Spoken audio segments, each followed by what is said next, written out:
Let's try something differently. ముందుగా onions తీసుకొని దాన్ని మెత్తగా కట్ చేసుకోవాలి చిన్న చిన్న పీసెస్గా.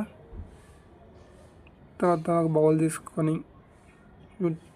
వెజల్ తీసుకొని దాంట్లో కనిపిస్తున్న థింగ్స్ అని తీసుకొని ఫ్రై చేసుకోవాలి.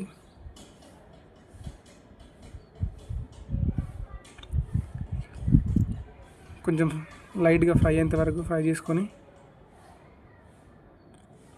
దాంట్లోనే అవన్నీ వేసి ఫ్రై చేసుకోవాలి.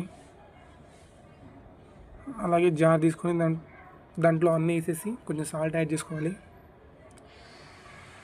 దాన్ని మెత్తగా కొంచెం వాటర్ యాడ్ చేసుకొని గ్రైండ్ చేసుకోవాలి. ఒక బౌల్ తీసుకొని దాంట్లో 4 ఎగ్స్ వేయాలి బ్రేక్ చేసి.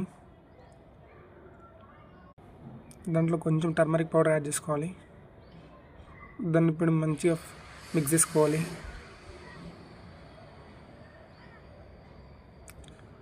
కంప్లీట్గా మిక్స్ చేయాలి దాన్ని. అలాగే ఒక వెజల్ తీసుకొని వెజల్లో వాటర్ యాడ్ చేసి, మీకు స్టాండ్ ఉంటే స్టాండ్ కూడా యూజ్ చేసుకోవచ్చు. నాకు ఇక్కడ స్టాండ్ లేదు కాబట్టి ఇడ్లీ పాత్ర వేసుకున్నాను. దాన్ని క్యాప్ వేసేసి లో ఫ్లేమ్లో ఒక 5 మినిట్స్ పెట్టి తర్వాత తీసేయాలి.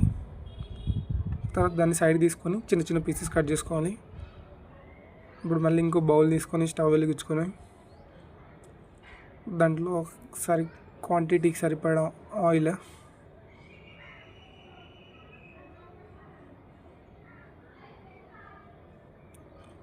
కరివేపాకు, కట్ చేసుకున్న ఆనియన్,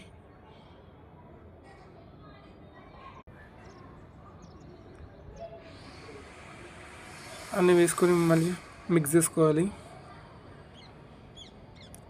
తర్వాత ముందుగా మిక్స్ పట్టుకున్న పౌడర్ని వేసేసి మంచిగా ఫ్రై అయిన తర్వాత కట్ చేసుకున్న ఎగ్ పీసెస్ వేసుకోవాలి.